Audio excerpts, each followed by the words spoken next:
Fatima Shirazi homemade product इस्तेमाल करने से 1 मंथ में 10 kg तक आप अपना वजन कम कर सकते हैं। सबसे कम दाम में वेट लॉस का तरीका हमारे यहाँ मौजूद है, वो भी no side effect, no diet, no exercise के साथ।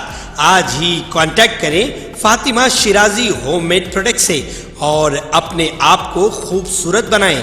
Fatima Shirazi homemade product, golden heads colony, pillar number 213, Rajendra Nagar, Hyderabad 8142877400। Team India के साबिक कप्तान व बीसीसीआई के सदर सौरव गांगुली कोरोना से मुतासर हो गए। इतलात के मुताबिक उन्हें कोलकाता के एक हॉस्पिटल में शरीक करवाया गया है। सौरव गांगुली की कोविड की रिपोर्ट मुस्बित आई है। वाज़ेह है कि इस साल जनवरी में गांगुली को दिल का दौरा पड़ा, जिसके बाद उनकी एंजियोप्लास्टी की गई। एंजियोप्लास्टी के कुछ दिनों बाद सौरव की तबीयत खराब हो गई थी, तब भी उन्हें हॉस्पिटल में दाखिल कराया गया था। हॉस्पिटल से डिस्चार्ज होने के बाद से गांगुली मुसलसल काम कर रहे।